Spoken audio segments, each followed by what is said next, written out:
Tonight, let us drift together into a story of fire, ash, and silence, an event so vast it touched the sky and dimmed the sun, reshaping lives across the world. Before we begin, take a moment for yourself. Dim your lights, let your blanket rest softly around you, and breathe deep and slow. And as you settle in, I wonder, where in the world are you listening from tonight? And what time is it there, in your own quiet corner? If this gentle journey helps you find rest, you may tap like or subscribe, but only if it feels right, only if it feels calm. Now, close your eyes. Imagine the crackle of a quiet fire in the distance, a breeze moving gently through the night, and the faint hum of silence wrapping around us like a soft cloak. Tonight we will wander back to 1815, to the far reaches of Indonesia, where a single mountain, Mount Tambora, changed the course of history. Picture the island of Sumbawa, where the air is warm, the sea laps against sandy shores, and the mountain itself rises vast and calm. Villages cling to its slopes, their homes simple, their days filled with fishing, farming, and laughter. Children run with sticky fingers after eating sweet tropical fruits. Women pound rice in the shade, men mend nets by the shore. The volcano looms above them like a quiet guardian, its slopes covered with green forests and songs of birds. Isn't it gentle to imagine such a life, steady and calm, unaware of what sleeps beneath? But beneath that mountain, fire waits. Deep in the earth, magma presses upward, restless and unyielding.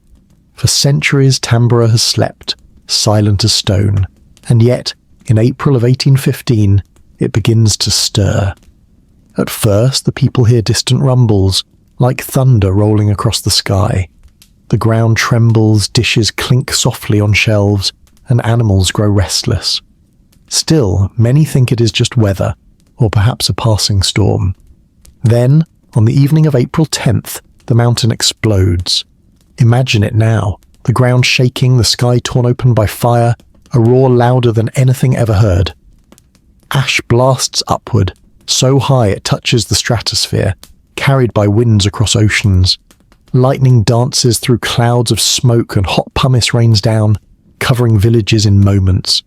The people flee in panic, their homes swallowed in ash. The air grows dark, heavy, choking, as though night itself has fallen at midday. And then silence. Isn't it chilling, and yet strangely calming to imagine the world pausing in that breathless quiet? For thousands of miles, sailors hear the eruption, mistaking it for cannon fire. In Batavia, modern-day Jakarta, people stumble outside, staring at skies so dark they can no longer see the stars.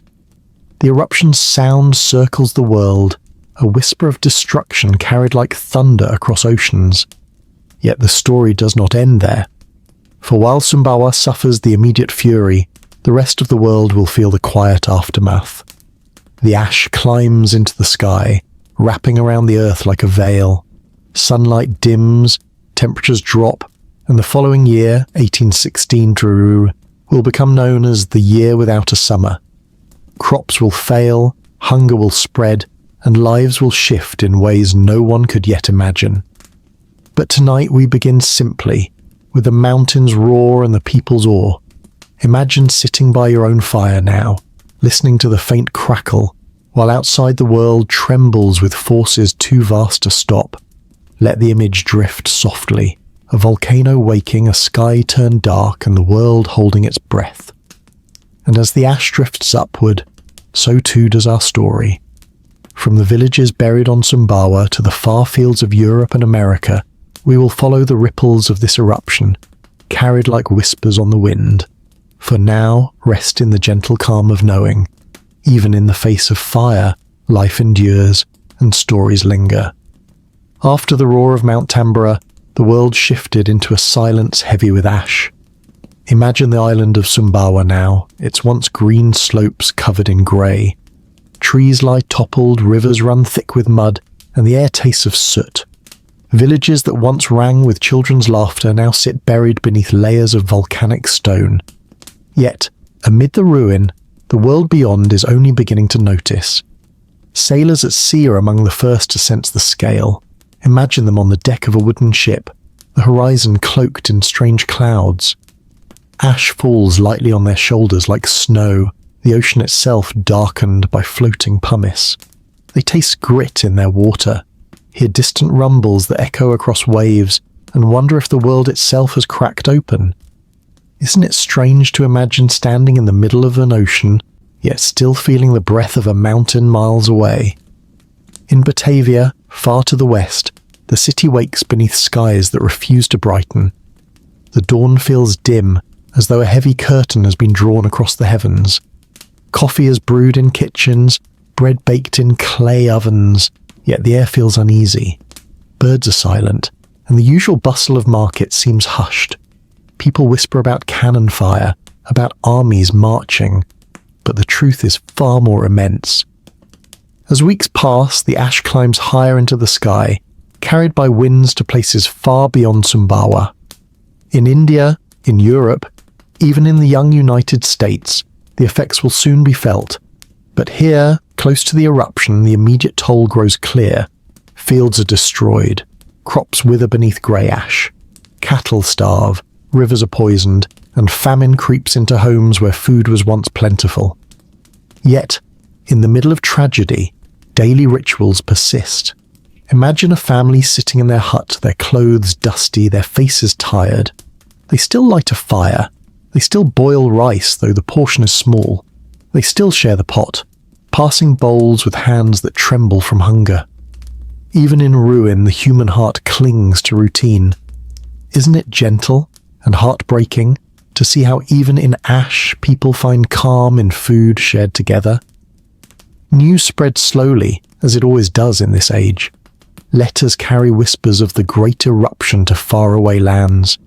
Merchants speak of skies darkened at noon, of villages erased in moments, and scientists, those who study the Earth with curious minds, begin to wonder what such an eruption might mean for the climate itself. For the ash does not fall back down so easily. It drifts upward into the high reaches of the atmosphere, where it will linger, dimming the sun. Step softly now into one of those dimmed mornings. Imagine yourself in a quiet house, miles away, pouring tea into a simple cup.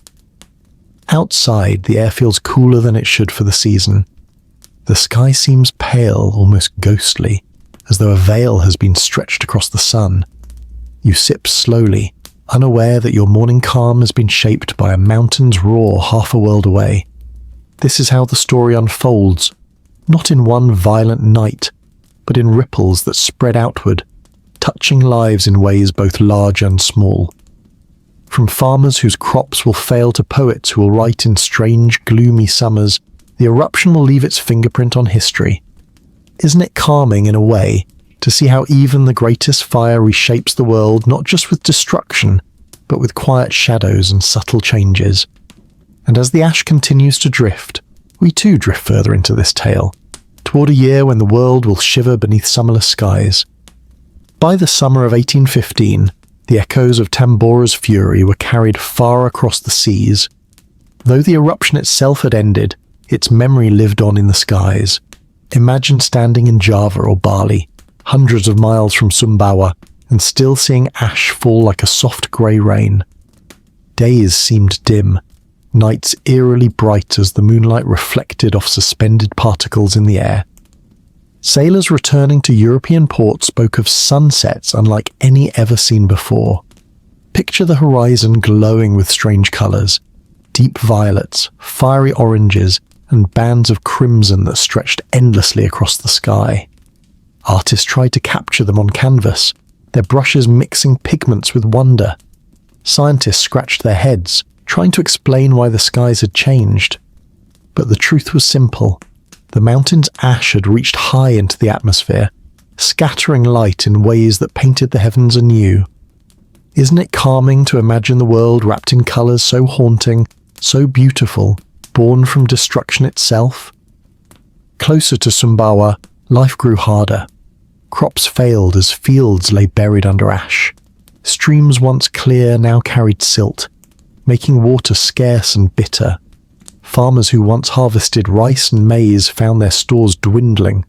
Families gathered around small fires, boiling whatever they could salvage, roots, leaves, or scraps of grain, into thin soups that barely stilled their hunger. And yet, in these quiet meals, they found strength. A father might still hum a tune to his children, a mother might still smile as she passed her portion first to the youngest. Even amid famine, the rituals of care endured. Farther west, in India, the ash veil altered the monsoons. Rain fell at the wrong times, and harvests began to fail. Imagine farmers looking to the skies, puzzled by weather that no longer obeyed familiar patterns. Their fields cracked with drought or drowned in sudden floods. Hunger spread not from war or invasion, but from a mountain they had never seen. Isn't it gentle and humbling to realize how one eruption could reach into lives half a world away? Europe too began to notice. The summer air felt cooler, the mornings touched by frost long before their time. Families wrapped shawls tighter around their shoulders, puzzled by the chill. Fires were lit earlier in the evening, and conversations at supper tables often turned to the strange weather. Still, bread was broken, tea was poured, and laughter found its way through the unease. For while skies dimmed and fields faltered, people clung to their steady comforts. In taverns and inns, travellers shared stories of sunsets that burned like fire, of harvests shrinking, of ships delayed by storms. Over mugs of ale and plates of stew, voices blended into the soft murmur of wonder and worry. Someone might joke lightly, calling it the year the sky learned to blush. Another might shake their head, whispering that it was a sign from God. And all the while, the ash drifted silently above, unseen but powerful, steps softly now into a European evening in 1815. Picture a small farmhouse kitchen. A loaf of bread rests on the table, its crust rough but warm. A pot of stew bubbles faintly, filling the air with the scent of onions and herbs. Outside, the fields grow strange under pale light, yet inside the family eats together, their voices rising gently with comfort. They do not yet know the true cause, only that the world feels different. Isn't it soothing in a way to see how humanity always returns to these small rituals, even as the sky itself changes? Bread, fire, voices, laughter, anchors against the unknown. The ash veil is spreading wider still, carried by winds to every corner of the globe. Soon, the world will step into 1816, the year without a summer. Crops will fail, cold will linger, and history itself will shift beneath the weight of hunger. But for now, we linger in this strange twilight, where the sky burns with colours never seen before, and the world quietly wonders what has changed. The year turns slowly, and by 1816 the world begins to feel the true shadow of Tambora. This year will be remembered not for war or kings, but as the year without a summer, when the skies dimmed, the air grew cold, and the seasons themselves seemed to falter. Imagine a village in New England, far across the Atlantic. It is June, yet frost glitters on the fields. Farmers rise early, expecting to see young corn sprouting, but instead the tender shoots lie shriveled beneath ice. Families stare at the ground in disbelief, their breath clouding in the chill. Isn't it strange to picture summer mornings where you can see your breath, where the hearth must be lit as though it were winter? In Europe too, the skies betray their promise. The Rhine Valley, usually green with vineyards, lies barren. Wheat and barley fail in the fields. Villages that once smelled of fresh bread now echo with hunger. Families stretch their meals thinner and thinner, boiling nettles or mixing sawdust into flour to make loaves last. Yet even here, the rituals continue. Imagine a family gathered around a wooden table, breaking bread so small it seems almost symbolic, yet still offering it with love. Even hunger cannot break the rhythm of sharing. The weather grows more bizarre still. Snow falls in midsummer, blanketing fields in white where blossom should be. Storms rage suddenly, and hailstones batter crops already struggling to survive. Travellers write in diaries of skies the colour of copper, sunsets that look like fire spilling across the heavens. Painters with brush and canvas try to capture these eerie hues, their works glowing with strange, almost dreamlike light. Isn't it calming to imagine those paintings soft and haunting, as though the world had been brushed with otherworldly colours? In cities, food prices soar. In London, bread costs nearly double. Families gather in bakeries, their voices hushed as they count coins, knowing some will leave empty-handed. In France, memories of the revolution still linger, and hunger stirs unrest once more. Crowds form in marketplaces, their murmurs filled with anger and despair. And yet, amid the tension, some scenes remain gentle. Picture a mother handing her child a small sweet, perhaps a sugared almond or a twist of toffee, even as she herself goes without. Such is the resilience of love. Across the sea in Switzerland, the cold summer changes lives in unexpected ways. Along the shores of Lake Geneva, a group of young writers gather in a villa, forced indoors by endless storms. Their names, Mary Shelley, Percy Shelley, Lord Byron, will become immortal. Out of those gloomy nights filled with lightning and rain, Mary Shelley begins to imagine a story of creation and horror. It will become Frankenstein. Isn't it remarkable that a volcanic eruption half a world away could spark one of the most enduring tales in literature? Back in small towns and villages, daily rituals adapt to the cold. Fires burn longer, even in July. Families huddle close, sipping broth instead of tea, conserving every scrap. Children wrap themselves in blankets, playing by the hearth instead of fields. The world feels unsettled, yet people cling to their rhythms, baking, boiling, sharing, surviving. Step softly now into a European cottage in 1816. The fire crackles, a thin stew simmers, and bread is sliced into careful portions. Outside, the fields lie barren under frost, but inside, warmth lingers in shared company. Parents tell stories, children listen wide-eyed, and the night hums softly. Isn't it gentle to see how, even when the seasons betrayed them, humanity still found comfort in food, fire, and fellowship? The year without a summer has only just begun. Soon, famine will spread, migrations will follow, and history will bend beneath the weight of hunger. But for now, we linger in its strange beginnings, snow in June, frost in July, and skies painted with fire at dusk. The summer of 1816 deepens, yet it does not feel like summer at all. Across the northern hemisphere, skies remain veiled in ash, the air unseasonably cold, and crops fail again and again. The world holds its breath beneath the shadow of Tambora. Imagine New England in July. Instead of golden fields, frost crunches beneath boots at dawn. Farmers stare in disbelief as snowflakes drift down in midsummer, covering green shoots in white. Cows shiver in barns, their milk drying up. Families huddle close around fireplaces, wrapped in blankets, wondering aloud if the world itself is ending. Isn't it strange to picture July nights spent with fires blazing, as though winter had returned uninvited? In Europe, hunger sharpens with every passing day. In Switzerland, the Alps glow under strange, gloomy skies. Farmers watch as their harvests fail not once but twice. Wheat, barley, and potatoes wither in cold fields. Villages that once rang with laughter now echo with worry. Families boil weeds into soups, bake dark bread mixed with acorns or straw, anything to stretch their food. And yet they still gather at tables, still say grace, still pass bowls hand to hand.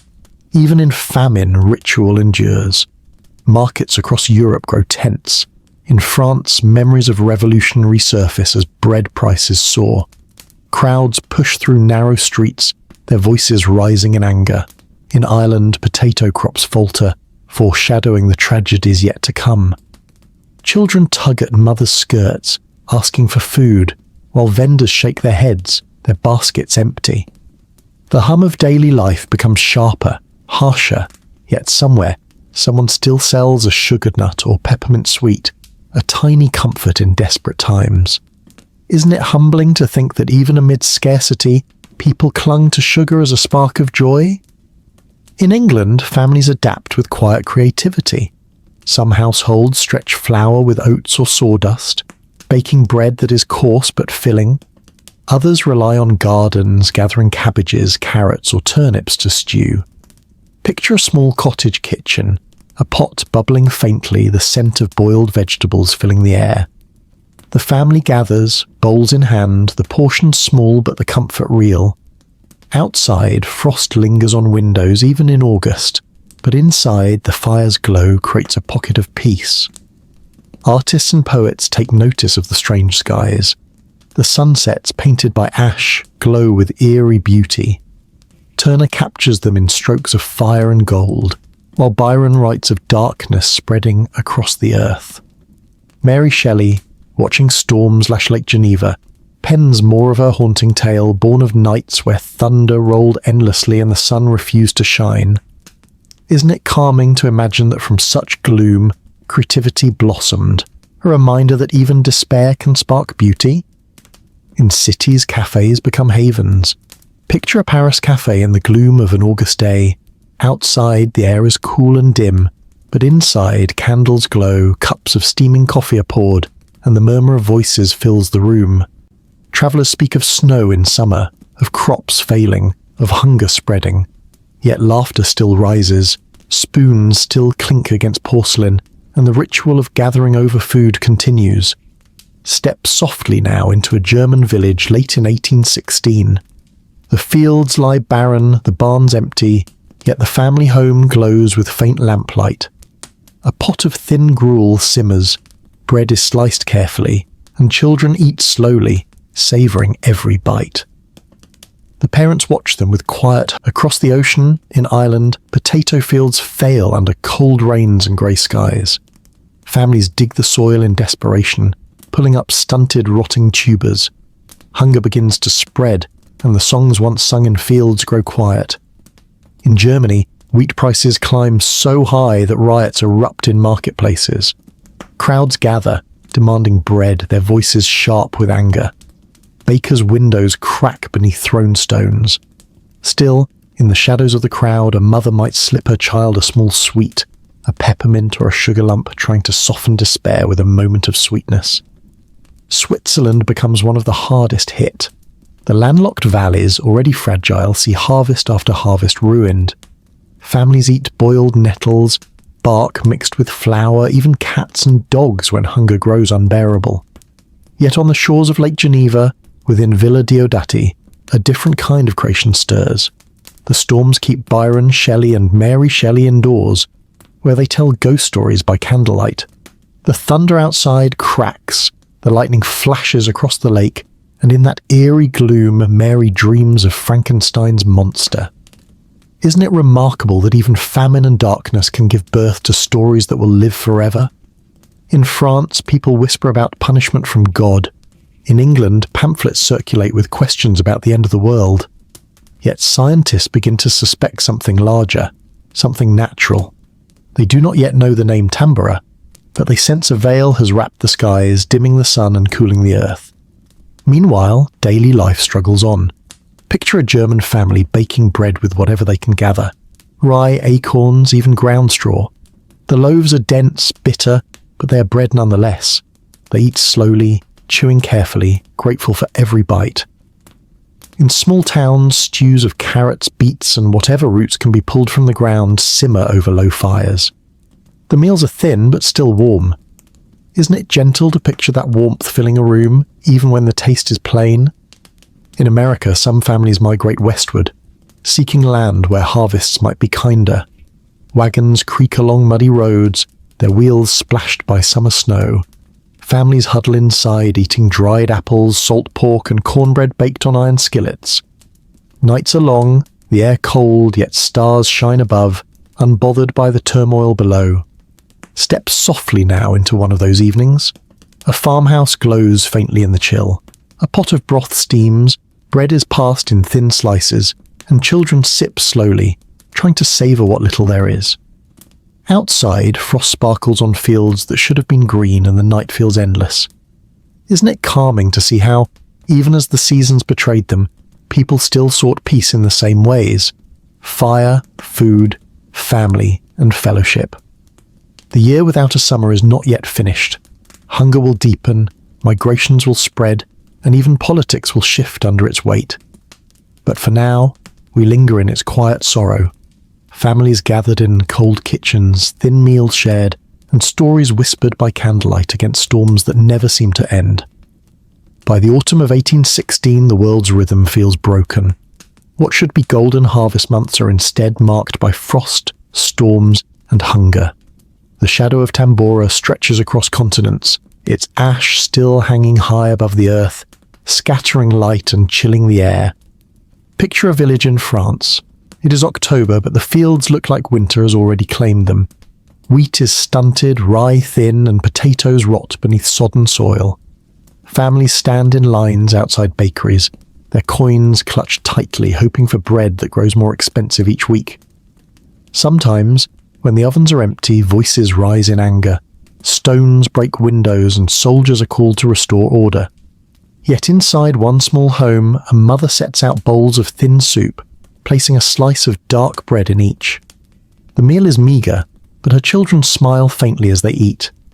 Isn't it gentle to imagine love holding steady, even when the table is nearly bare? In England, the markets buzz with worry. Farmers bring wilted cabbages, shriveled carrots, and barley too weak to grind. Prices rise and taverns fill with murmurs of unrest. Yet taverns also remain havens. Imagine a wooden inn, firelight flickering, mugs of ale passed hand to hand. Travellers sit close, sharing tales of strange weather, snow in June and sunsets that glow like fire. Over bowls of stew, thinner than usual but still warm, laughter breaks through the gloom. Even hardship softens when voices join together. In Ireland, potato crops falter under endless rain. Families dig desperately, their fingers pulling up blackened roots. Songs once sung in fields fall silent, replaced by the sound of rain against sodden earth.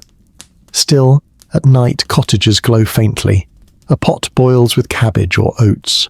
Children are tucked beneath blankets, and prayers rise softly into the dim. Isn't it humbling to see how hope survives, even in the smallest rituals? Switzerland remains gripped by scarcity. Harvests fail for a second time and desperation spreads. Some eat bark, some boil nettles, some leave their homes entirely in search of food. Yet, on the shores of Lake Geneva, the villa where Shelley and Byron gather still hums with creation.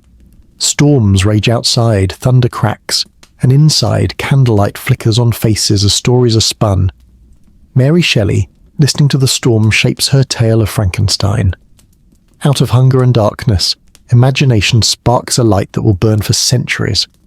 Isn't it calming to know that even in despair, beauty can emerge?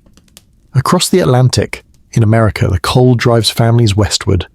Wagons creak along muddy roads, carrying hopes of better harvests. In small cabins, cornmeal mush, salted pork and beans sustain settlers. Fires crackle in the chill, and families gather close, their meals plain but filling. Some children laugh as they toast bread on sticks, their joy untouched by hardship. In their laughter, warmth returns. Meanwhile, skies continue to amaze. Sunsets glow with strange brilliance streaked with purples, reds, and golds never seen before. Artists paint them with wonder. Poets write verses of skies that seem aflame. Travellers describe the heavens as both terrifying and beautiful. Imagine standing on a hillside at dusk, the air cool, the fields barren, yet the sky burning like a vast painting above you. Isn't it soothing to picture the world, broken yet breathtaking, offering beauty even in hardship? Step softly now into a German farmhouse in October. A lamp glows faintly, casting shadows on rough wooden walls.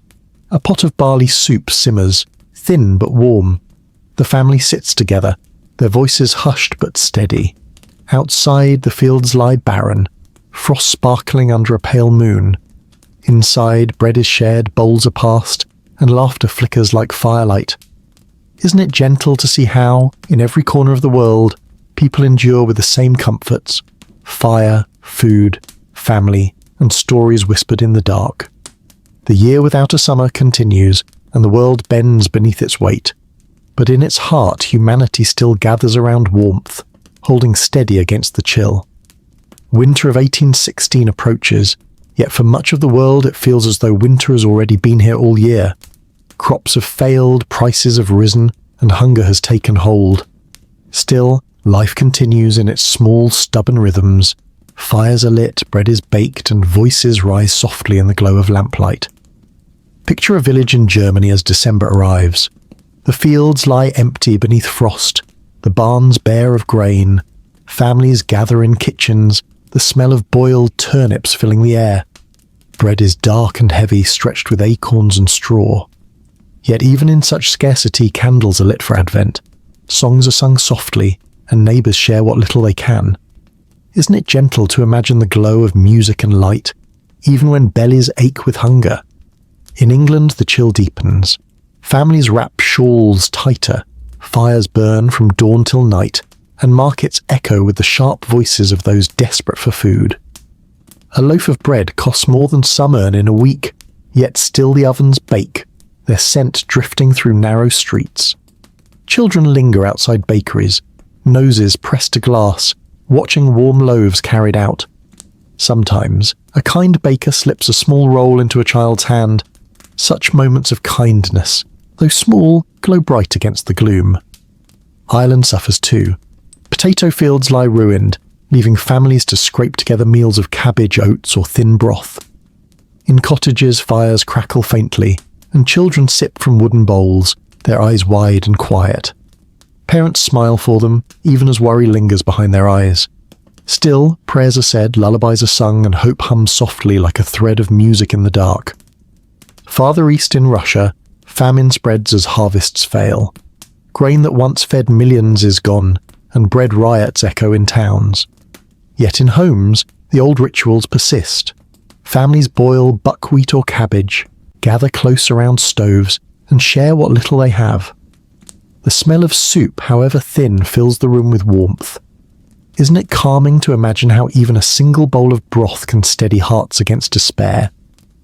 Meanwhile, in Switzerland, the storms seem endless. Snow falls where flowers should bloom and avalanches crash down the mountainsides. Hunger grows so sharp that families leave their homes in search of food. Still, in the quiet hours of evening, candles flicker, bread, however coarse, is broken, and songs of faith rise softly. Across the Atlantic, in America, the cold lingers long into the season. Fires roar in cabins, families roast what little meat they have, and cornmeal mush appears on tables night after night. Yet even here, traditions endure.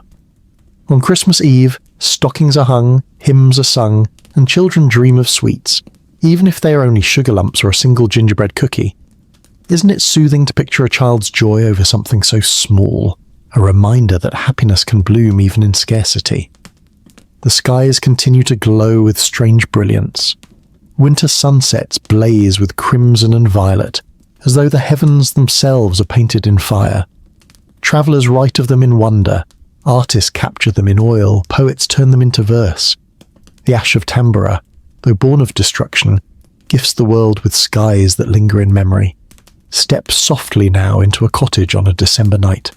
The wind rattles at the windows, frost glitters outside, but inside the fire glows. A pot of soup simmers, bread is sliced into careful pieces, and laughter rises faintly. Children curl beneath blankets, their cheeks warm, their dreams soft. Parents sit close, hands clasped, the weight of the world eased for a moment by simple togetherness. Isn't it gentle to see how, even when history bends beneath hunger and cold, the heart of life remains steady? Fire, food, family, and love whispered softly in the dark. The year without a summer nears its end, but its shadow will linger into the next year, and from its hardships, new paths will open, migrations, inventions, and stories that will shape generations. The cold of 1816 slips into 1817, but the hardships do not ease. Tambora's ash still lingers high above the earth, dimming sunlight, shifting winds, and bending the seasons. What began as a single eruption has become a long shadow, cast over millions of lives. Picture Ireland as the new year begins. Potato stores have dwindled, and the fields give little in return. Families gather in cottages, sharing oats boiled thin into porridge, sometimes flavoured only with salt. Children eat quietly, parents pass their bowls with gentle smiles, and the fire crackles faintly. Outside, rain and frost cover the land, but inside the rituals of warmth hold steady. Isn't it calming to imagine the sound of spoons against wooden bowls, soft and steady like a lullaby in the gloom? In England, the markets remain tense. Bread is expensive, wheat scarce, and the poor gather in crowds pleading for food. Riots flare in towns, yet taverns still hum with their strange mixture of worry and comfort. Picture a small inn, its fire glowing, mugs of ale passed around. Travellers speak of failed harvests, snow in July, and skies that burn at dusk with strange colours. Over plates of stew, thin but warm, laughter still rises, proof that even in lean times the spirit of fellowship survives. In Germany, hunger grows sharper. The price of rye triples, families grind acorns into flour, and bread becomes dark, coarse and bitter. Yet every evening the ovens still bake, smoke rising into the winter air. Neighbours share loaves, dividing slices so small they barely fill a palm, yet the act of sharing keeps hope alive. Isn't it gentle to see how hunger teaches generosity, even when there is almost nothing to give? Switzerland suffers deeply. Families abandon farms, wandering valleys in search of food.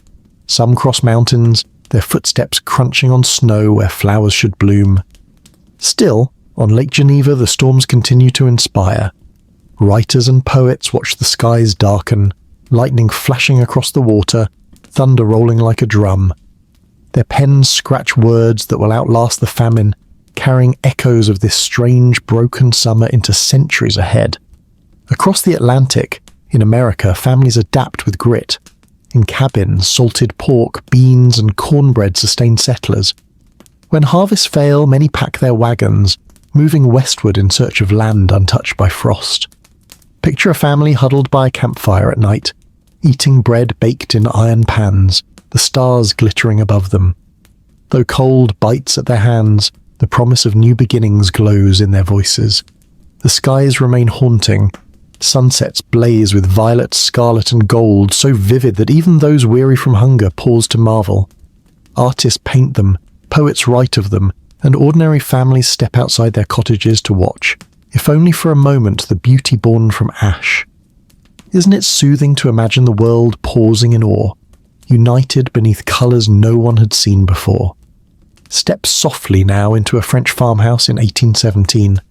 The wind howls outside, frost covers the fields, but inside a lamp glows on the table. A pot of cabbage soup simmers, bread is sliced thin, and the family leans close, sharing warmth. Their voices murmur softly, their laughter flickers like the firelight, and for a moment the famine is held at bay. Isn't it gentle to realise that while an eruption shook the world, the survival of millions depended on small acts? Fires lit, bread baked, bowls passed, hands clasped. The long shadow of Tambora continues. Hunger drives migrations, unrest stirs in cities, and the world changes quietly beneath ash-filled skies. But still, in kitchens and cottages, the rituals of care carry humanity through. Now, by the middle of 1817, the effects of Tambora's eruption ripple further still. It is no longer just failed harvests and empty barns, but the quiet rearranging of entire lives. Families move, villages change, and history itself bends beneath the weight of hunger and migration. Imagine New England again. Farmers who once tilled rocky soil now give up, their fields ruined by frost and thin harvests. Wagons creak westward, carrying families toward the promise of more forgiving land. Inside, children sit bundled in blankets, nibbling cornbread, sipping broth from tin cups. Parents whisper of Ohio, Kentucky, Indiana, places where the soil is rich, where perhaps the sky will remember how to give a proper summer. Isn't it calming to picture those journeys? The glow of campfires at night, bread baked in iron pans, laughter carrying into the dark. In Europe, the crisis deepens. Grain shipments move slowly, prices climb sharply, and hunger stirs unrest. In France, markets are filled not only with buyers, but with protesters. Voices rise, soldiers stand watch, and tension hangs in the air. Yet, in some corners, life continues with its gentler pace. Picture a Paris cafe. Candles glowing, cups of coffee steaming, spoons clinking against porcelain. Even as the world outside grows colder, the warmth inside persists. Isn't it soothing to think of voices softening over sugar cubes and coffee, a fragile comfort against famine? Germany suffers badly. Rye bread, once the staple of life, becomes a luxury. Families bake loaves stretched with acorns or moss. Dark, bitter yet still bread. In small towns, ovens glow faintly in the evenings, and neighbours gather to share slices. Hunger gnaws, but generosity grows stronger.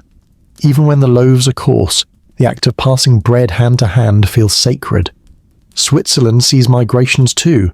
Families leave alpine valleys, crossing into France, Germany, even farther in search of food. The mountains, usually alive with pastures and bells of grazing cattle, grow silent. Yet in homes that remain, rituals continue. Fires burn, bowls of broth are passed, and hymns echo softly against stone walls. The storms outside seem endless, but within, warmth holds steady. Russia feels the strain of famine as well. Grain shortages sweep across vast provinces, and bread riots break out in towns. Yet in peasant huts, families gather close around stoves, boiling cabbage and buckwheat, drinking tea brewed strong to soften the hunger. The samovar hums quietly, filling the room with steam. Isn't it gentle to picture that steam rising, bringing comfort even when bellies are empty? And still the skies burn with their strange brilliance. Artists sketch sunsets in colours unseen before, while poets marvel at dawns painted in copper and violet. Across continents, people pause to look upward, their worries softened by awe. Beauty survives even when fields wither.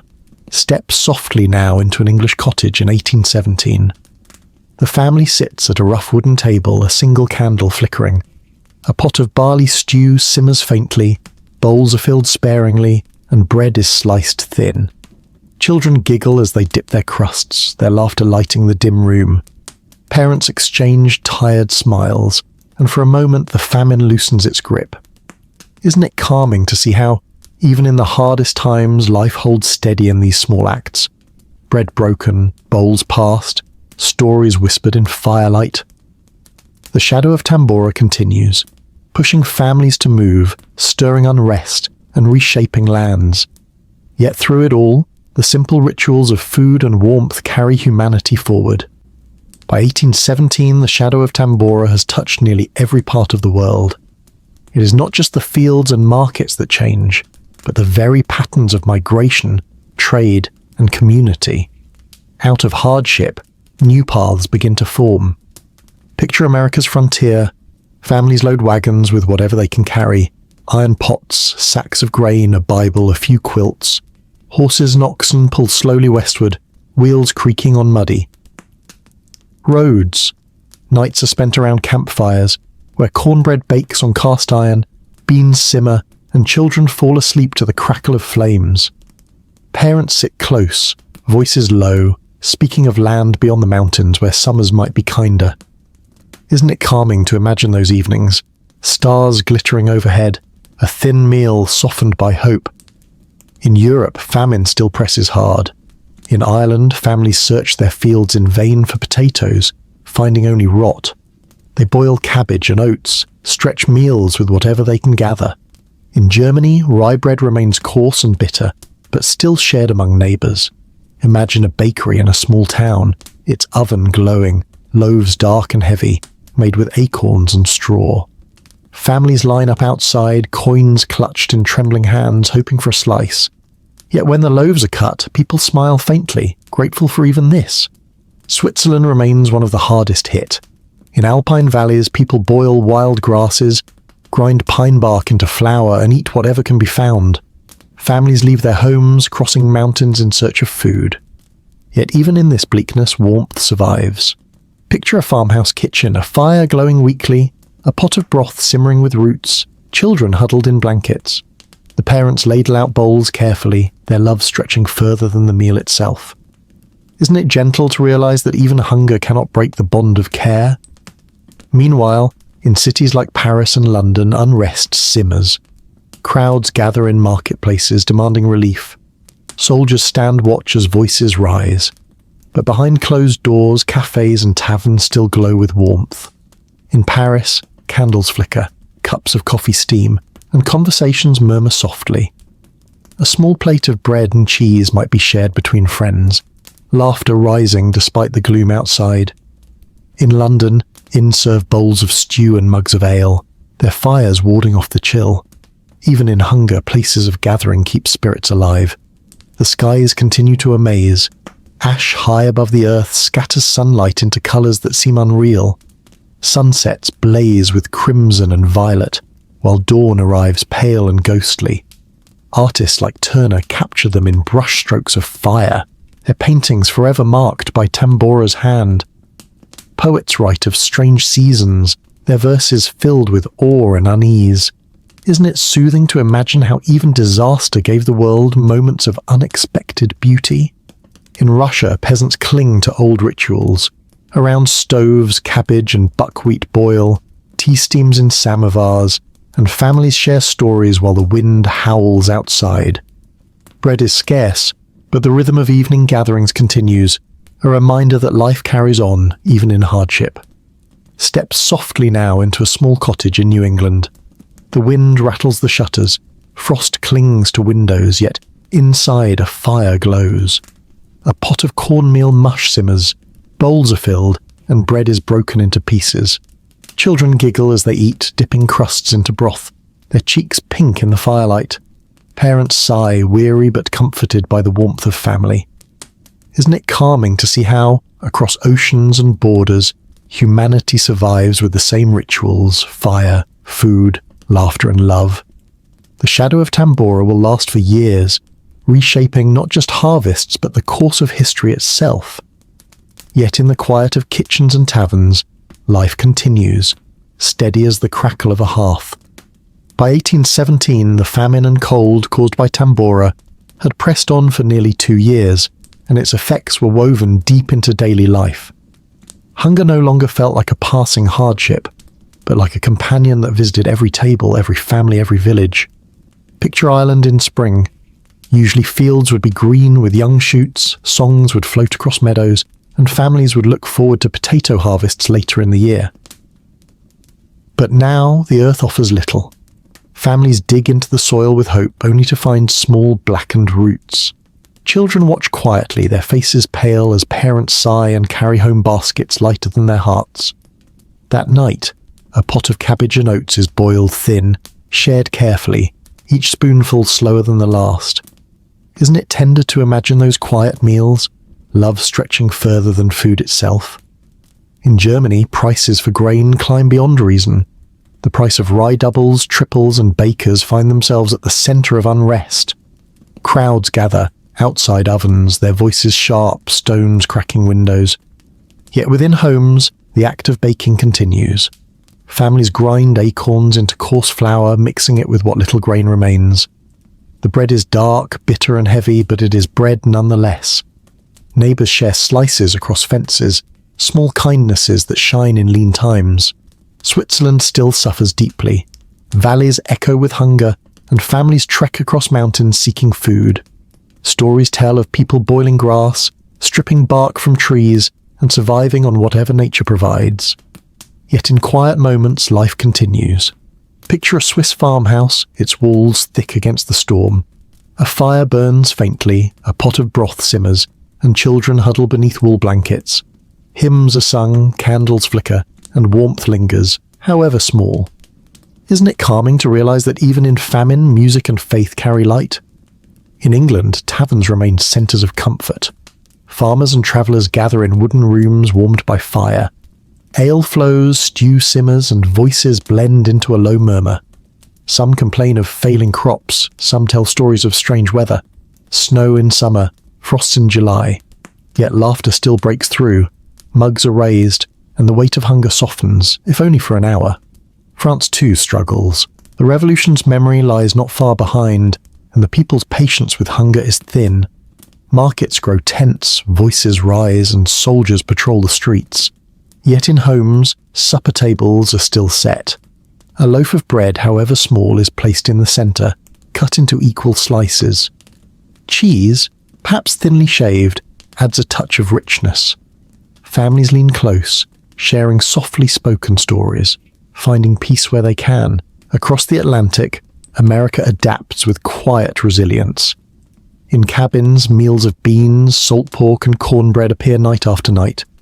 Families moving westward carry iron skillets, baking bread on open flames beneath the stars.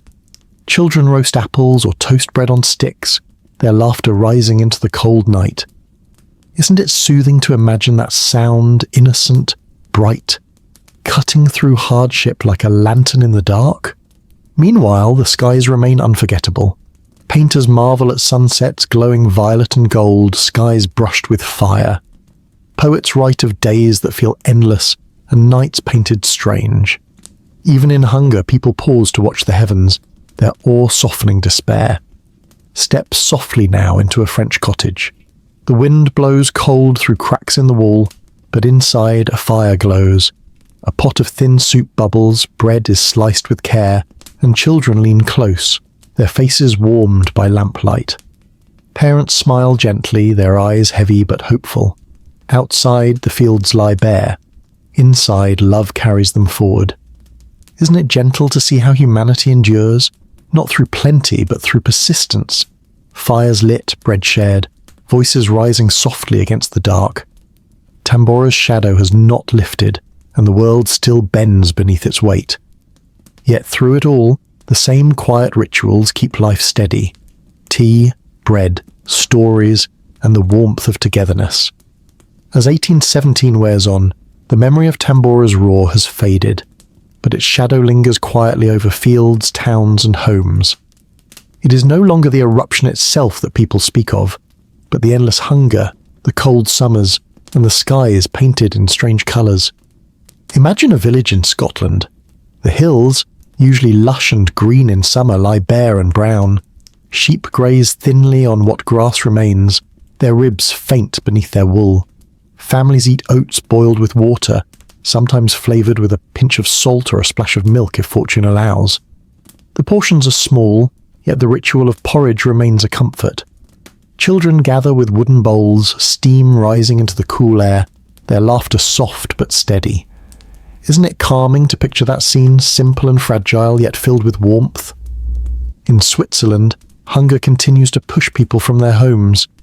Valleys empty as families trek across mountain passes, their footsteps crunching on snow in months when flowers should bloom. Some carry only what they can, others clutch loaves of coarse bread wrapped in cloth. Along the way, neighbours share meals around small fires, roots boiled in water, bread stretched thin. Their voices blend into soft hymns, filling the cold air with hope. In Germany, markets still echo with unrest. Bakers sell loaves stretched with acorns, moss or straw, their ovens glowing faintly. Crowds press forward, coins in hand, arguments rising as hunger sharpens tempers. Yet in quiet homes, the rhythm of family persists. Picture a mother kneading dough with tired hands, a father slicing cabbage into a pot, children setting the table with chipped bowls. When the bread emerges, dark, heavy, but warm, it is broken and passed with gratitude. Isn't it gentle to think that even bitter bread can still carry joy when shared with love? In France, whispers of divine punishment spread. Priests preach of sin while villagers cross themselves beneath copper-coloured skies. Yet in kitchens, faith turns practical. Families roast chestnuts, stew onions, or mix herbs into broth to brighten flavour. A single apple, sliced thin, is shared among children, their eyes wide with delight. Even scarcity cannot erase the sweetness of small indulgences. Across the Atlantic, in America, the hardships spark movement. Families migrate westward in greater numbers, leaving behind the frosts of New England for the promise of fertile Ohio or Indiana. Picture a wagon train at dusk. Fires flickering, cornbread sizzling on iron skillets, beans bubbling in pots. Children chase fireflies while parents speak quietly of new land, new crops, new hope. Isn't it soothing to imagine those evenings, hardship softened by the glow of fire and the promise of tomorrow? Meanwhile, the skies still hold their strange beauty. Sunsets glow with streaks of violet, crimson and gold, so vivid they stop farmers in their tracks.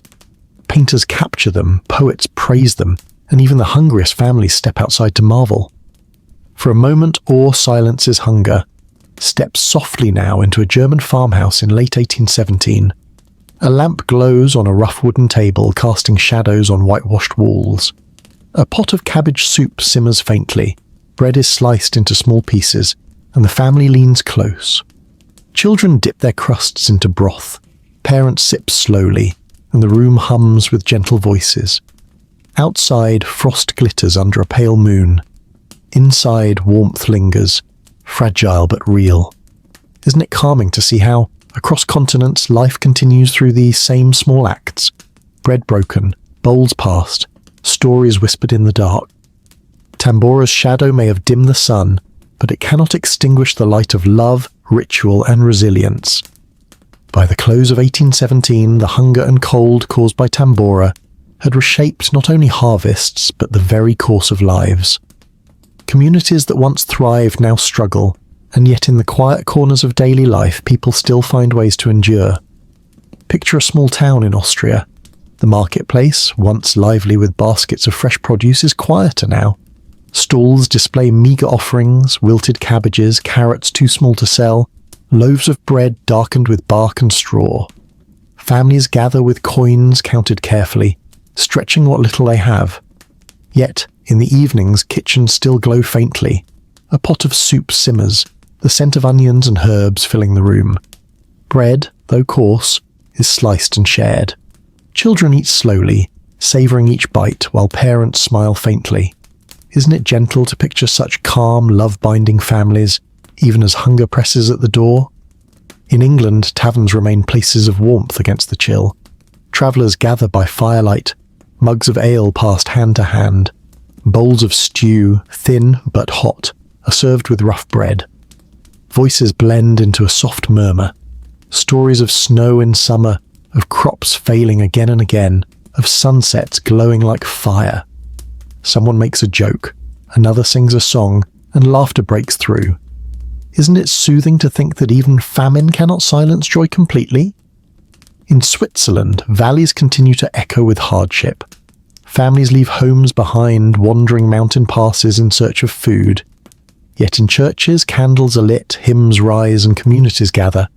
Even when stomachs ache, faith offers warmth. Picture a wooden pew where neighbours sit shoulder to shoulder, voices carrying upward into stone arches. The cold remains outside, but inside the music feels like a blanket. France too faces unrest. Markets see tempers flare. Soldiers watch crowds nervously, and rumours spread of divine punishment. Still, homes persist in their daily rituals. A mother roasts chestnuts, their shells crackling in the fire. A father pours wine carefully, savouring its warmth. Children nibble on apples sliced thin, their smiles lighting the dim kitchen. Even in scarcity, small indulgences keep spirits alive. Across the Atlantic, in America, migration westward grows. Families settle in cabins carved from forests, building new lives from hardship. Meals are plain, beans, salted pork, cornbread, but eaten with gratitude. Picture a cabin at dusk, fire crackling, bread baking in an iron pot, children playing by the hearth. The stars glitter above, and hope hums softly in their voices. The skies continue their strange glow. Painters stand at easels, capturing sunsets of violet, crimson, and gold. Poets describe days that seem endless, nights brushed with ghostly light. Even those weary from hunger pause to watch the heavens, their awe softening despair. Isn't it calming to think that beauty lingers, even when the earth struggles? Step softly now into a Russian village in late 1817. Snow covers the fields, barns stand empty, but inside a hut the stove glows. A pot of cabbage soup simmers. Bread, dense and rough, is torn into pieces, and tea steams in tin cups. Families sit close, their voices low but steady. Outside the wind howls. Inside warmth survives. Isn't it gentle to realize that survival is not just about food, but about these moments? Fire, laughter, and the simple act of sharing. The famine has not ended, and Tambora's shadow still stretches across the world. Yet, in every cottage, tavern, and farmhouse, humanity finds ways to endure. holding steady against the cold. As 1818 begins, the world is still caught in Tambora's shadow, though slowly the grip of famine begins to ease. The skies remain hazy, the sunset still painted in strange hues, but crops start to grow once more, fragile signs of recovery appearing across fields. Picture a village in Ireland. Families return to their potato plots with cautious hope, digging into the soil with trembling hands. The shoots are small but alive, the roots thin but edible. A pot is set to boil that evening, potatoes sliced into broth with cabbage and a pinch of salt. Around the fire, bowls are passed, steam rising gently into the air. For the first time in years, there is a hint of fullness in their stomachs. Isn't it soothing to imagine the relief of that meal, humble yet heart-lifting? In Germany, ovens glow again with brighter bread. Rye still costs dearly, but loaves no longer need to be stretched with acorns and straw. Families knead dough with real flour, their hands dusted white, their laughter lighter. In markets, the tension begins to fade. There are still arguments, still worries, but also the smell of roasted meats, fresh apples, and warm pretzels returning to stalls. Life begins to hum again. Switzerland feels the shift too. Though valleys remain scarred by hunger, new harvests bring hope. Children gather wild berries in the hills, their stained fingers proof of sweetness long missed. Families bake loaves with real grain once more, the taste rich compared to the bitter bark bread of years past. Hymns in churches sound brighter, voices lifted with gratitude as candles flicker in stone chapels. In France, markets slowly recover. Grapes begin to ripen again in vineyards, and wine flows once more. Families roast chestnuts in hearths, slice cheese more generously, and serve bread with butter instead of going without. Picture a kitchen glowing with lamplight, a table spread with soup, bread, and fruit. The voices are softer now, less desperate, filled instead with the comfort of normal life returning. Isn't it calming to imagine the sighs of relief filling those rooms? Across the Atlantic, in America, the westward migration continues. Many families, having left behind the ruined fields of New England, find richer soil in Ohio and Indiana. Cabins rise in forests, land is cleared, and new farms take root. Meals of beans, cornbread, and pork continue to fill tables, but now the harvests promise more. Children play in new fields, their laughter blending with birdsong, their futures freer from famine. The skies, however, still hold their haunting beauty. Painters continue to capture sunsets glowing violet and scarlet, skies brushed with ash-born fire. Poets write of twilight that seems eternal, of nights that feel touched by another world. Even as fields recover, the memory of strange skies remains, a reminder of nature's vast reach. Step softly now into an English farmhouse in 1818. The fire glows warmly, a pot of stew bubbles with carrots and beef, and bread is sliced thick again. Children chatter, dipping their crusts into gravy, their cheeks flushed with health. Parents sit close, smiling as they eat, their voices no longer heavy with worry. Outside, frost still clings to the earth, but inside, warmth has returned. Isn't it gentle to realize that while hardship passes slowly, it does pass, and the rituals of food, fire, and fellowship carry us through to gentler days? Tambora's shadow will linger for years, but its hardest grip has begun to loosen, and in its wake the world carries both scars and stories, of hunger, of migration, and of resilience. By 1818 and into 1819, the world begins to rise slowly from the shadow of Tambora. The skies are still touched by haze, the sunset still painted in violet and crimson, but the famine begins to ease. Crops grow stronger, markets fill again, and families breathe more easily. Yet, the memory of hunger lingers in every kitchen and field. Imagine a family in Switzerland. Just a year ago, they boiled nettles and bark for supper. Now, their oven glows again with bread made from true grain. The crust is golden, the scent fills the farmhouse, and children tear into slices eagerly. Their laughter rings through rooms that once echoed with silence. Isn't it calming to imagine that joy, the return of warmth and flavour after years of bitter struggle? In Ireland, potatoes grow once more. Families gather in fields, baskets filling with real harvests. That evening, a pot of cold cannon, mashed potatoes with cabbage and butter steams on the hearth. Bowls are filled generously, spoons clink and cheeks flush with relief. Songs return to cottages, voices carrying into the night, gratitude woven into every verse. Germany's markets bustle with life again. Bakers sell rye loaves without acorns or straw, their crusts fragrant and rich.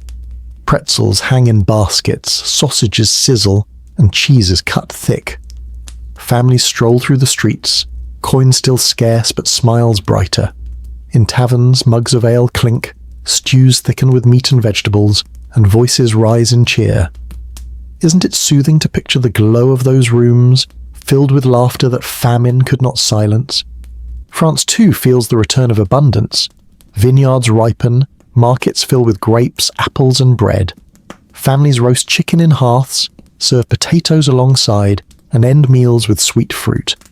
Picture a Paris cafe, its windows glowing, tables crowded with cups of coffee, plates of pastries and voices full of ease. The tension of famine fades into the background, replaced by music and conversation.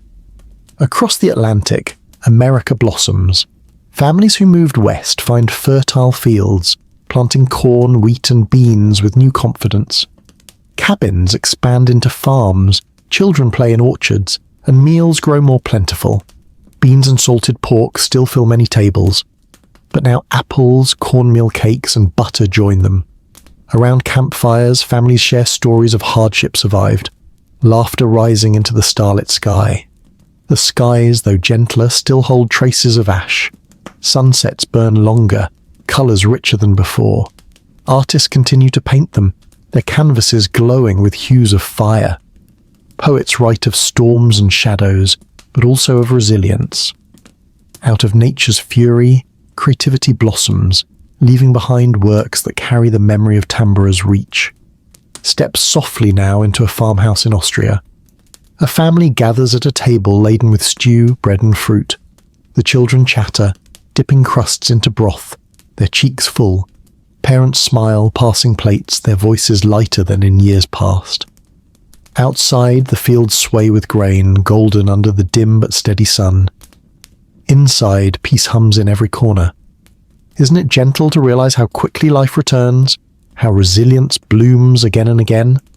Hunger fades, but the rituals of food and fellowship endure, stronger than the storm, brighter than the shadow.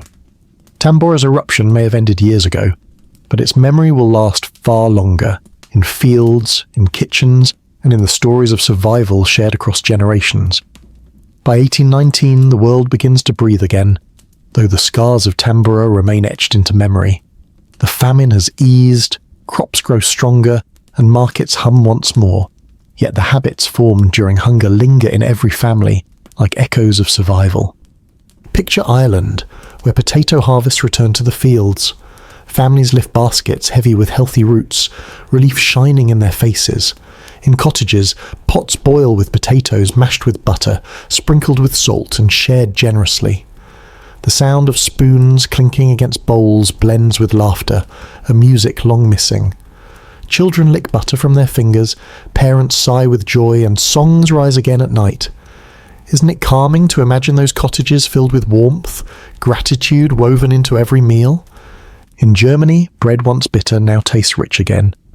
Rye and wheat grow full, ovens bake fragrant loaves, and markets overflow with pretzels, sausages and cheese. Families stroll through stalls, their voices lighter, their coins no longer clutched with fear.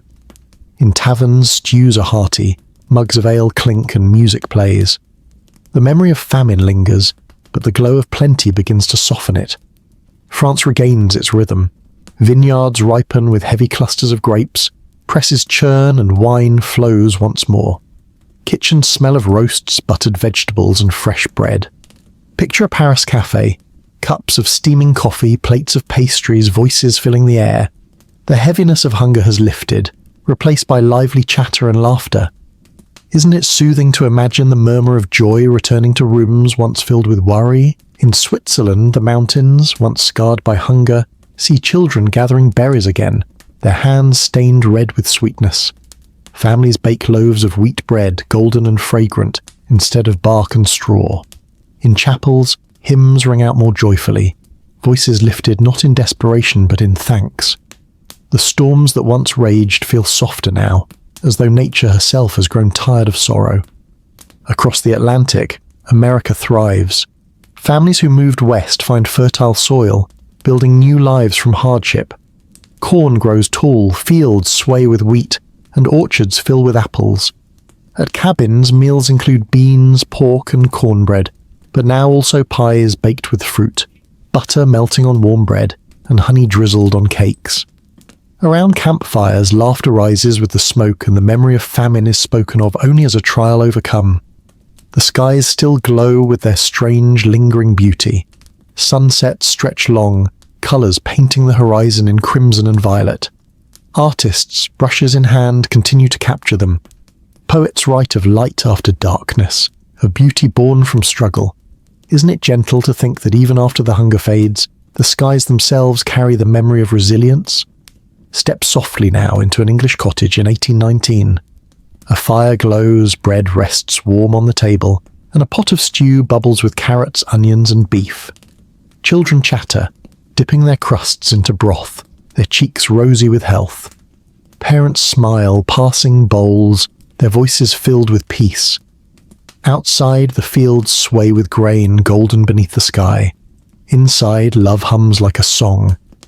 Isn't it calming to realize that the same rituals that carried humanity through famine, fire, bread, family, also make the return of plenty sweeter? The shadow of Tambora has begun to lift, but its story is not finished, for the memory of hunger will shape migrations, inventions, and even art for generations to come. By 1820, the world is steadier. The haze in the skies begins to thin, the air grows warmer, and harvests return more reliably. Yet, the memory of Tambora remains, etched in diaries, whispered in stories, and carried in the habits of families who lived through the hunger. Imagine a village in Ireland. Potatoes, once ruined, now grow strong. Families dig into the soil with smiles, baskets filling with healthy roots. That evening, a pot of coal cannon steams on the hearth. Potatoes mashed with cabbage and butter, rich and comforting. Children eat eagerly, their laughter echoing in cottages that once knew only silence. Parents watch with relief, their faces soft in the firelight. Isn't it soothing to picture those meals, humble yet filled with joy? In Germany, bread becomes plentiful again. Bakers craft loaves of rye and wheat, their crusts golden, their aroma filling narrow streets. Markets bustle with pretzels, sausages and cheeses, stalls glowing with abundance. Families walk through, coins in hand, voices light with ease. In taverns, stews are thick with meat and vegetables. Mugs of ale clink and songs rise louder. The famine has passed, but its memory makes every bite taste sweeter. Switzerland feels recovery too. Fields that once failed now flourish. Pastures filled with cattle, and kitchens smelling of fresh milk and cheese. Families bake loaves from real flour, their ovens glowing warmly. In chapels, hymns are sung with gratitude, voices lifted joyfully against the mountains. Children play in meadows once covered by snow in midsummer, their laughter ringing through the valleys. Isn't it calming to imagine that sound carrying softly on mountain breezes? France regains its elegance. Vineyards grow heavy with grapes, presses turn and wine flows again. Families roast chicken, serve bread with butter, and end meals with fruit and pastries. In Paris cafes, coffee steams in porcelain cups, croissants flake on plates, and conversations buzz with lightness. After years of hunger, the return of abundance feels like a festival woven into daily life. Across the Atlantic, America thrives with renewed energy. Families settling the West find soil rich and generous. Corn grows tall, wheat fields sway golden, and orchards bloom with apples and peaches. Meals grow hearty, beans stewed with pork, pies filled with fruit, cornbread with butter melting on top. Around campfires, families tell stories of their journeys, children listening wide-eyed as stars glitter above. Isn't it gentle to imagine that scene? Voices warm, food shared, hope glowing against the dark. The skies, though clearer, still hold traces of their haunting beauty. Sunsets burn with deep crimsons and purples. Dawns arrive in soft silver light. Artists continue to paint them. Poets continue to marvel. Out of disaster, art blossoms, carrying Tambura's legacy forward. Step softly now into a farmhouse in Austria in 1820. The table is set with bread, cheese and roasted vegetables. A pot of stew bubbles, bowls are filled, and children chatter happily. Parents smile, their hands clasping as they whisper prayers of thanks. Outside, fields sway green, touched gently by the sun. Inside, peace feels whole again. Isn't it calming to see how life not only survives but flourishes, carrying forward both scars and gratitude? The eruption of Tambora may be past, but its effects ripple onward. It has changed not only harvests but the way people see the world, the fragility of life, the strength of love, and the resilience of simple rituals. By the early 1820s, the famine has faded, the skies have cleared, and yet the memory of Tambora still lingers in stories told by firelight and lessons passed from parent to child. For though the world moves on, it carries the quiet weight of what was endured. Picture a cottage in Ireland. The family sits together at supper, the table spread more generously now, potatoes boiled with butter, bread thick with crust, milk poured fresh into wooden cups. The children laugh as they dip their bread into stew, their cheeks round with health once more. But when parents tell them stories of the years when snow fell in summer, the laughter softens. The children listen wide-eyed, realizing that the comfort before them was not always so. Isn't it calming to imagine that balance, gratitude born from memory, joy deepened by what was once lost? In Germany, bakers once again craft loaves of pure rye, their crusts golden, their centers soft. The markets smell of roasted meats, apples and warm bread. Yet some still keep the habit of saving crusts, of stretching meals carefully, of never wasting a crumb. The famine has passed, but it has left behind a culture of care and caution. Even in abundance, bread is treated with reverence, never taken for granted. France thrives again. Vineyards heavy with grapes bring laughter back to villages, and Paris cafes fill with music and chatter. Coffee steams, pastries crumble in eager hands, and conversations spill into the streets. Yet, even here, memories linger. Families still tell tales of dark skies and bitter bread, reminding the young that comfort must be cherished. Switzerland, scarred deeply by hunger, blossoms once more. Fields fill with grain, pastures echo with cattle bells, and kitchens smell of cheese, butter, and freshly baked loaves. In chapels, hymns still carry echoes of past prayers, songs once whispered in desperation now sung in joy. Children play freely in meadows, their laughter bright and unburdened, yet their grandparents watch with quiet eyes, remembering years when joy was scarce. Isn't it gentle to realize how memory shapes gratitude, how the past softens the present into something more precious? Across the Atlantic, America grows rapidly. The westward migration continues, with families building new farms, new towns, and new lives. Corn grows high, wheat fields sway golden, and orchards produce fruit in plenty. At suppers, meals are hearty, roast pies and cornbread served generously. Yet even here, families tell their children of the strange summer when snow fell in June, weaving Tambora into the story of their new land. Around campfires, the tale of hardship survived becomes part of the identity of pioneers. The skies have cleared, yet their memory remains in art.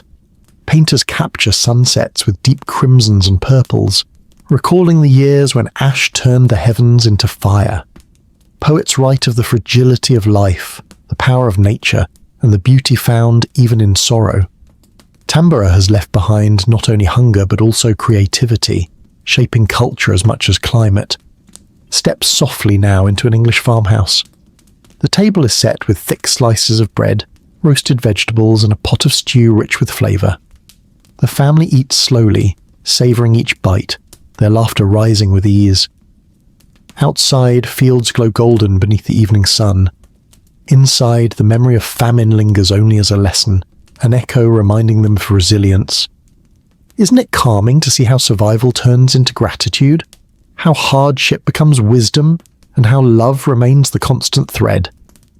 The eruption of Tambora may have passed, but its story endures in memory, art, and the quiet rituals of everyday life. By the mid-1820s, the famine is no longer a daily fear, but its story still lingers in every corner of the world touched by Tambora's shadow. It has become part of memory, a tale told at tables and whispered by firelight, a reminder of how fragile the earth's rhythms can be. Picture a family in Germany. The bakery once filled with bitter bark bread now overflows with the golden loaves. Rye and wheat grow strong again, and pretzels hang fresh in baskets. Families walk through the market, the scent of roasted meats and apples in the air. Yet parents still remind their children not to waste a crumb. A crust of bread is wrapped carefully, saved for tomorrow, a habit born in famine. Isn't it gentle to imagine abundance softened by the wisdom of scarcity? In Ireland, potatoes thrive once more, and families gather in fields filled with green. Children laugh as they dig the earth, filling baskets heavy with healthy roots. That night the hearth glows with pots of coal cannon, butter melting into mashed potatoes, cabbage cooked sweet. Songs rise again in cottages, voices warm as if joy itself has been restored. But stories of the year without a summer are still told, cautionary tales passed to younger ears. France hums with life again. Vineyards swell with grapes, presses churn, and wine flows generously. Kitchens smell of roasts and bread. Cafes bustle with conversation, and laughter spills onto streets. Yet, here too, the memory remains. Families recall markets where bread was scarce, nights when hunger pressed against doors. The contrast makes every bite of pastry, every sip of coffee feel like a celebration. Switzerland blooms, alpine valleys once silent with hunger ring again with cowbells and children's laughter. Kitchens smell of milk, butter and cheese, loaves golden in ovens. Hymns in chapel sound brighter, carrying not desperation but thanks. Yet the elders still remember, their voices soft when they speak of boiling nettles and bark, of nights when even candlelight felt too heavy for hope. Isn't it calming to think of gratitude passed like a story, a quiet reminder in gentle voices? In America, pioneers who moved west build thriving farms.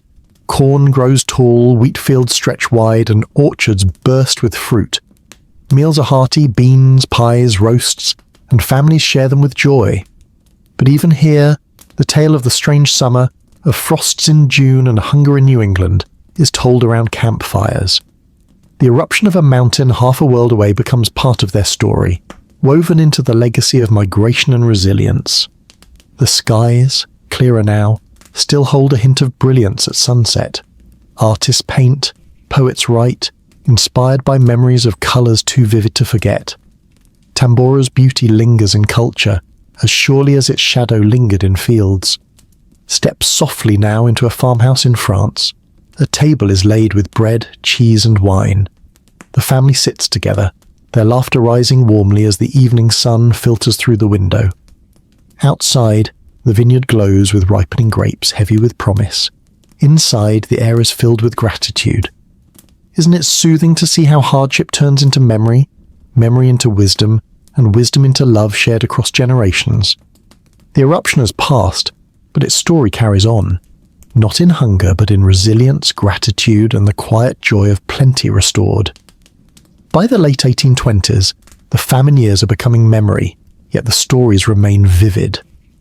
Children who were too young to understand the hunger now listen wide-eyed as their parents recall snow in summer, crops failing and bread made of bark. Tambora's shadow has turned into a lesson, whispered across tables, shaping the habits of a new generation. Picture Ireland in 1828. The potato fields sway green and strong, a sight that brings comfort with every harvest. Families dig into the soil with gratitude, baskets heavy with roots. In cottages, pots of stew bubble with potatoes, onions and butter, the scent filling warm kitchens.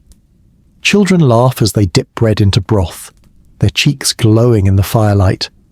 Yet parents pause to remind them, never waste food, for once the earth gave us nothing. Isn't it calming to imagine abundance tempered by humility, joy softened by memory? In Germany, bakers craft loaves rich with rye, crusts golden and fragrant. Markets overflow with cheeses, sausages, and apples. Voices filling the air with cheer. Taverns glow with firelight. Mugs of ale raised high, music and laughter spilling out into the streets. And still, when bread crusts are left on tables, elders tuck them carefully away. The old caution remains, a quiet echo of the years when every crumb mattered. France flourishes, vineyards swell, cafes bustle, and Paris hums with elegance once more. Croissants crumble in eager hands, coffee steams and conversations flow. Yet even here, the memory of famine lingers. Families still tell children about markets once empty, about streets filled with unrest. It is not fear now, but a story, a reminder of resilience and the fragility of abundance. Switzerland blossoms in the valleys once scarred by hunger. Children play in meadows filled with wildflowers, their laughter carried on mountain breezes. Kitchens smell of cheese, butter, and golden loaves, the meals hearty once more. In chapels, hymns are sung with joy, voices no longer heavy but lifted in thanks. And yet, elders sit by firesides, their stories of bark bread and nettle soup woven into the lessons of faith and endurance. Isn't it gentle to imagine wisdom passed like a song, softened by time but never forgotten? Across the Atlantic, America thrives. Westward farms yield rich harvests, towns grow, and families gather at tables filled with corn, pork, pies, and fruit. The memory of hunger feels distant, yet the story of the summer without warmth is told around campfires, shaping the identity of pioneers. Children listen, astonished at tales of snow in June and frozen fields in July, their eyes wide at the thought of nature so powerful. The skies, clearer now, still hold beauty at dusk. Artists, remembering strange years, paint sunsets with deep crimsons and violets. Poets recall storms, but also resilience, writing of humanity's strength against nature's test. Tambora has become more than a volcano. It steps softly now into an English farmhouse in the late 1820s. The table is set with roasted meats, vegetables, and thick bread. Children chatter, parents smile, and the room hums with peace. Outside, fields sway golden, touched by the gentle evening sun. Inside, gratitude fills the air, woven into every word, every bite. Isn't it soothing to see how disaster fades into memory, memory into wisdom, and wisdom into love that carries forward? Tambora's roar may be long gone, but its echo lives on, not in hunger, but in the stories told, the rituals kept, and the gratitude carried quietly through generations. By the 1830s, the year without a summer has passed into legend. The fields are full again, the skies clear, but the memory of hunger remains stitched into the daily habits of those who lived through it. Tambora's eruption has become a story, told in kitchens, recorded in journals, and carried like a shadow behind abundance. Imagine Ireland. The potato fields stretch green, harvests rich and steady once more. Families dig with laughter, baskets brimming with food. In cottages, potatoes are boiled, mashed or baked, served with butter and milk. Supper tables glow with warmth, yet parents still remind their children not to waste a bite. The echo of famine is carried in every careful gesture, every blessing whispered before a meal. Isn't it calming to imagine gratitude woven into ordinary life born from hardship? In Germany, bakers fill markets with golden rye bread, pretzels, and sweet pastries. Families stroll, coins jingling lightly in pockets, the air rich with the scent of roasted meats and apples. Yet in homes, bread crusts are saved carefully, soups stretched, and meals shared with quiet reverence. The famine taught them that abundance can vanish quickly, and that lesson lingers still. France thrives once again. Vineyards flourish. Cafes buzz and kitchens brim with roasts, cheeses, and fresh loaves. In Paris, laughter spills from crowded rooms, where coffee and pastries are served with ease. But at family tables, elders tell stories of markets once empty, of bread riots, of streets filled with hunger. The memory has softened into story, but the wisdom remains alive. Switzerland blossoms, valleys filled with cattle and fields golden with grain. In kitchens, cheese and bread are set generously, milk poured fresh, butter spread thick. Children run freely in meadows, their laughter echoing against mountains. Yet around firesides, grandparents tell tales of nettle soup, of bark ground into flour, of prayers whispered in famine. Their voices are calm but steady, reminders of resilience. Isn't it gentle to picture such storytelling, sorrow reshaped into wisdom? Across the Atlantic, America grows quickly. The frontier stretches farther west. Farms spread across fertile lands, and towns bloom. Families gather for suppers heavy with cornbread, beans, pork, and pies. Yet the tale of the year without a summer is still told. Around campfires, parents describe frosts in July, snow in June, and hunger in New England. Children listen wide-eyed, the story passed like folklore, tying them to the struggles of a world half a generation earlier. The skies, too, hold their legacy. Painters remember the strange brilliance of sunsets, capturing them in rich strokes of crimson and violet. Poets recall the gloom and storms, but also the resilience that shone through. Art keeps the memory alive, carrying Tambura's shadow into beauty. Step softly now into a farmhouse in Austria. The table glows with bread, roasted vegetables, and cheese. The children chatter as they eat, their cheeks flushed with health. Parents smile, passing bowls, their voices filled with peace. Outside, the fields stretch wide, golden in the evening sun. Inside, gratitude hums quietly, a thread unbroken since the years of famine. Isn't it calming to realize how hardship becomes a story? Story becomes wisdom, and wisdom becomes love passed on. Tambura's eruption, though long past, still shapes lives. Not through hunger now, but through memory, gratitude, and resilience carried quietly through time. By the 1840s, a full generation has grown since Tambora roared, yet the memory of its shadow lingers. Those who were children in 1816 are now parents themselves, telling stories of snow in summer and hunger in autumn. What was once hardship has become history, woven into culture, art, and the quiet habits of daily life. Picture Ireland once more. Potato fields stretch green and full, harvest steady, baskets heavy. Families sit in cottages at tables filled with potatoes, bread, and milk. Their meals hearty once again. Yet as parents watch their children eat, they speak of the years when potatoes rotted in the ground, when cabbage soup was the only meal, when fires burned in July to chase the cold. The children listen wide-eyed, their laughter pausing just long enough to let the weight of the tale settle. Isn't it calming to imagine such storytelling? Lessons wrapped in love, caution softened by comfort? In Germany, markets bustle with life. Rye loaves shine golden, pretzels twist warm in baskets, sausages sizzle on grills. Families enjoy abundance, but many still keep small habits, saving crusts, drying apples for winter, stretching soups to last. The famine taught them care, and that care has become tradition. Taverns glow with cheer, mugs clinking, songs filling the night, but beneath it all, gratitude hums softly, unspoken but steady. France sparkles again. Vineyards pour wine, cafes overflow with chatter, and kitchens brim with roasts and pastries. Paris is alive with elegance, but the echoes of famine still whisper in family homes. Elders tell children of markets where bread was scarce, of nights filled with worry, of storms that never ended.